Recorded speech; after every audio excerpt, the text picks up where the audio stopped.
استغفر لہم او لا تستغفر لہم، بڑی سخت آیت آئی ہے وہ، اور اسی میں میں کہہ رہا تھا کہ وہ آگے آئے تھی، پھر میں استغفار کی بات کروں گا۔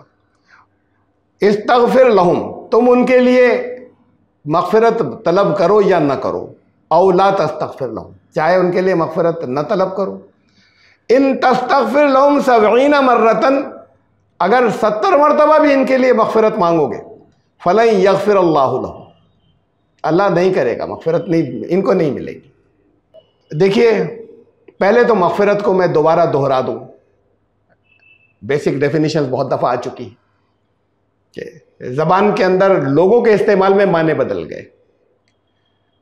یہاں جب میں نے ٹرانسلیشن میں کریکشن کرتا چلتا ہوں، پہلے نہیں کرتا تھا، سمجھا دیتا تھا، ٹرانسلیشن وہی رہنے دیتا تھا جو کہیں سے کاپی کیا ہے، اب اسے کریکشن کرتا چلتا ہوں۔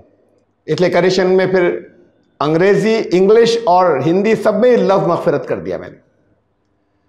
یہاں اردو میں تھا، میں نے کئی ترجمے میں دیکھا، تم ان کے لیے بخشش مانگو یا نہ مانگو، یہ ترجمہ تھا یہاں، جسے میں نے ہٹایا اور مغفرت کیا کہ بخشش ان کے لیے مانگو یا نہیں مانگو۔ انگلش میں تھا کہ ان کے لیے فارگیونیس، معافی مانگو یا نہیں مانگو۔ معافی الگ چیز ہے، مغفرت الگ چیز ہے، اور معافی کوئی دوسرا کیوں مانگے کسی کے لیے؟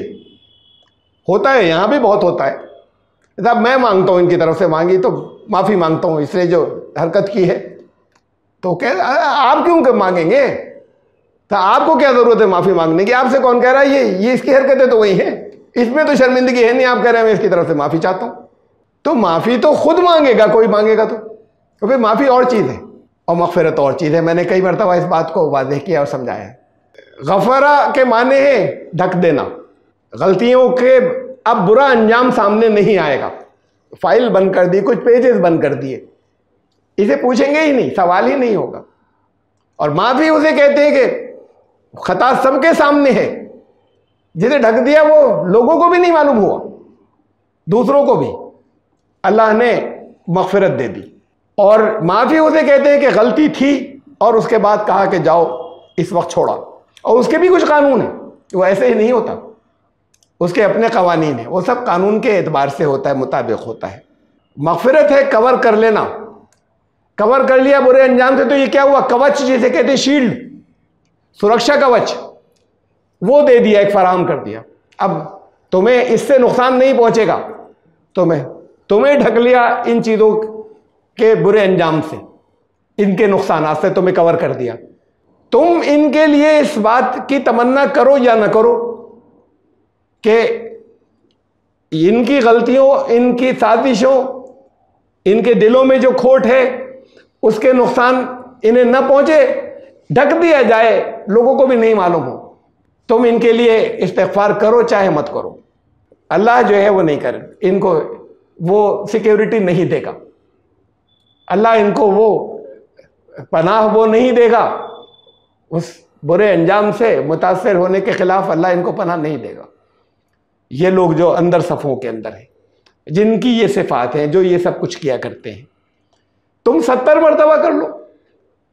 یہ جو بخشش ہے نا، بخشش یہی بولتے ہیں نا، بہت ہماری زبان کے اندر آ گیا ہے، جاؤ بخشا، یہ لفظ جو ہے بخش دینا یا بخشنا، تو اصل میں تو یہ یہاں پر اردو کے اندر آ گیا ہے اور بولا جانے لگا ہے مغفرت کے معاملے میں، بخشش یا بخش دیا تمہیں، جاؤ بخشا۔ یہ کہیں قرآن کے اندر یہ مفہوم ہے ہی نہیں کہ جاؤ بخش دیا۔ اور بخشش کیا ہوتی ہے؟ سب بخشش دی، ان کو کسی کو بخشش دی، اب اسی کے ساتھ میں یہ بخشش اس معنی کے اندر آ گیا کہ جاؤ بخشا تمہیں۔ استغفار کے معنی بخشش نہیں ہے، اور بڑی کثرت سے ہمارے ایسے لکھا جاتا ہے، آگے آئے گا اور تفصیل کے ساتھ میں۔ یہ تو ہوا ایک پہلو، یہ مغفرت کا مطلب، اور اس کے اپنے قوانین ہیں، ایسے نہیں ہوتا کہ اللہ نے جیسا چاہ کر دیا، اس کی مرضی کر دیا۔ دیکھیے یہ دوسرا اس کا پہلو، کس سے کہا جا رہا ہے؟ یہ سب سے پہلا خطاب کس سے ہے؟ رسول اللہ صلی اللہ علیہ وسلم سے۔ تم ان کے لیے 70 مرتبہ بھی استغفار کرو گے، کرو یا نہ کرو، 70 مرتبہ بھی کرو گے، یوز لیس۔ تو یہ تصور کہ نبی کسی کو کچھ دلا دیں گے، بھائی جو آپ کی بڑی تفصیل کے ساتھ میں شفاعت کی حدیثیں ہیں، وہاں ایک نہیں کئی کے اندر یہ تذکرے موجود ہیں کہ پھر وہ نکالیں گے، وہ تو پھر آنے کے بعد اس دن ایسا ہوگا کہ اپنا سر سجدے میں ڈال کر پڑ جائیں گے، بڑا لمبا سجدہ ہوگا، پھر اللہ کہے گا کہ سر اٹھاؤ، کیا چاہتے ہو؟ کہیں گے یہ اتنے لوگ جو ہے میرے امتی ہیں جہنم میں جا رہے ہیں، کہ نکال لو، بتائے گا، ایک لمٹ رکھ دے گا کہ اس طرح کے لوگوں کو نکال لو، نکال لائیں گے، پھر آگے سجدے میں پڑ جائیں گے، بڑا طویل سجدہ ہوگا، پھر اللہ کا حکم ہوگا کہ سر اٹھاؤ، کیا مانگتے ہو؟ تو پھر وہ کہیں گے کہ ابھی تو بہت لوگ جہنم میں جا رہے ہیں، پھر اللہ پھر کہے گا کہ ایک حد مقرر کر دے گا کہ اس طرح کے لوگوں کو اور لے آؤ، ایسا ہوتا رہے گا یہاں تک کہ پھر وہ جا کے سجدے کے اندر گر جائیں گے بڑے لمبے عرصے تک، اور پھر پوچھا جائے گا کہ کیا بات ہے، تو وہ کہیں گے کہ ابھی ہیں جن کے دل میں رائی کے برابر، رائی کے ذرے کے دانے کے برابر بھی ایمان تھا، اتنا ہی تھا بس، وہ بھی ہے ابھی جہنم میں۔ تو یہ کون ہے منافق بھائی؟ یہ منافق کون ہے؟ چلیے یعنی پوری ڈیفینیشنز دیکھیے نا قرآن کے اندر، قرآن کسے کہہ رہا ہے؟ یہ وہی لوگ ہیں کہ جن کا ایمان بہت کم ہے اور ان کے اندر کفر والا حصہ زیادہ ہے، وہ چاہے اپنے آپ کو سمجھتے ہو یہ کہ ہم ایمان والے ہیں۔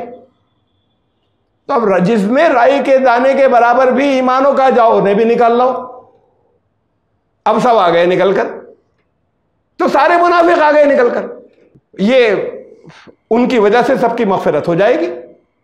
قرآن کہہ رہا نہیں ہوگی، 70 مرتبہ بھی تم کہو گے، کہتے رہو، نہیں سنوں گا تمہاری،